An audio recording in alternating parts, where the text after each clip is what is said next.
Today, we're diving into a huge problem that hits pretty much every security team out there. It's called the detection paradox, and it's all about how the very tools you buy to keep your company safe might actually be making it harder to spot the real threats. Let's get into it.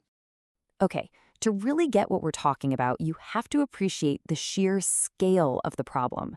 Some security teams in big companies are dealing with 100,000 alerts every single day. I mean, that's just an impossible number for any human team to investigate, right? And that's what sets the stage for everything to fall apart. So that leads to this really provocative question. What if your security tools are creating the very problem they were bought to solve? It's a wild thought, but for a lot of companies out there, it's the absolute truth. So here's what we're going to cover. First, we're going to talk about just drowning in alerts. Then, we'll actually define the detection paradox and get into the big architectural flaw behind it all. After that, we'll shift gears and talk about the solution, moving from just detecting stuff to actually forecasting it.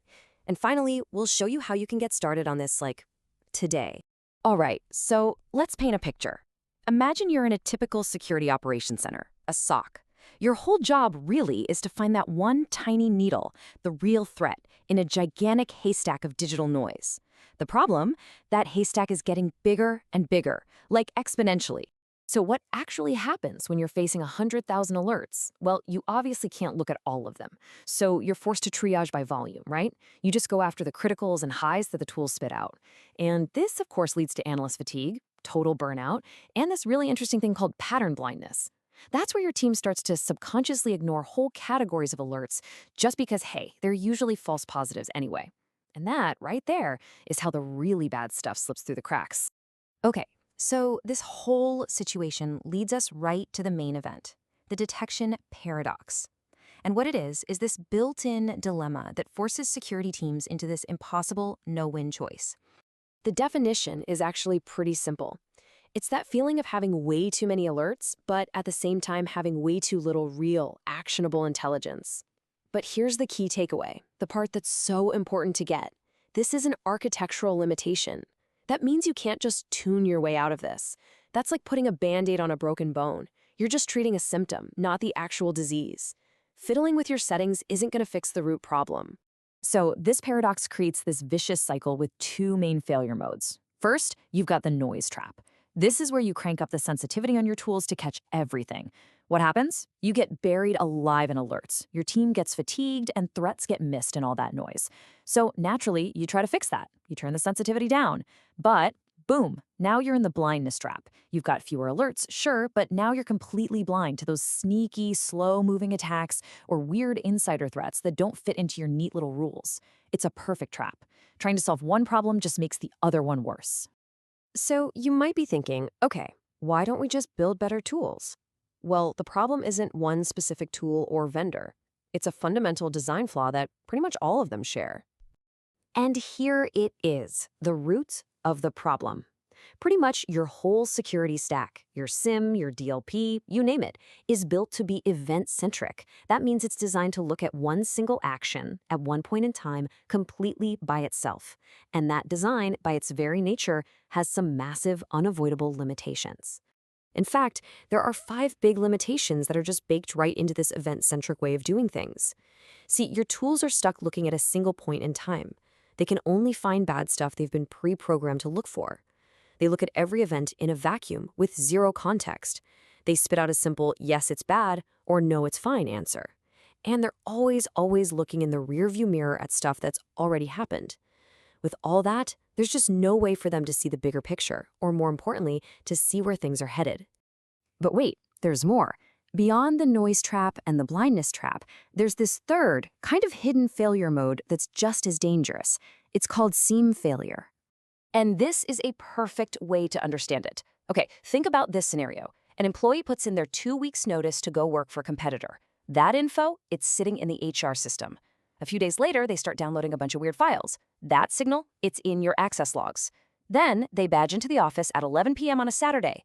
That's in the physical security system. You see, the signal is there, the context is there, but they exist in totally separate silos. They never meet. So no single tool has enough of the puzzle pieces to see what's really going on and raise a red flag. That's SIEM failure. So if the fundamental architecture is the problem, then the only real solution is a new architecture. And this isn't just a small tweak, it's a huge shift in our thinking. We need to move from just being reactive, detecting things after they happen, to being proactive and actually forecasting risk. I love this analogy because it makes so much sense. Think about the National Weather Service. They don't just send you an alert that says storm or no storm. That's not how it works, right? Instead, they give you a graduated vocabulary. There's a severe thunderstorm advisory, then maybe it gets upgraded to a watch, and then finally a warning. They communicate how conditions are evolving over time so you can actually prepare. And that is exactly the model we need in cybersecurity. So this new forecasting model, it's really built on three key principles. First, you have to measure risk as a trajectory, not just a static number. Is it getting worse, better, and how fast? Second, you have to solve that seam failure problem by pulling in context from all those different systems and fusing it together right when you're evaluating something. And third, you got to communicate risk in that actionable language, the advisories, the watches, the warnings. Now, this is super important. This is not about ripping and replacing your entire, very expensive security stock. No, it's about adding an intelligence layer on top of what you already have to orchestrate everything. What this does is make all your current tools, your SIEM, your SOAR, your IAM, way more valuable because you're feeding them the context and the risk trajectory that they were never built to understand on their own. And maybe the best part of all this is that this isn't some futuristic pie-in-the-sky idea. You can actually do this right now, and it's probably way easier than you think. Get this. All of the raw data you need to make this happen already exists in your environment. It's being generated by your identity platforms, your endpoints, your SIEM. You have the raw ingredients. The only thing that's missing is that layer in the middle, that contextual intelligence layer that can connect all the dots and turn a bunch of random, isolated events into a clear story about risk. And this is something you can stand up in weeks, not months or years.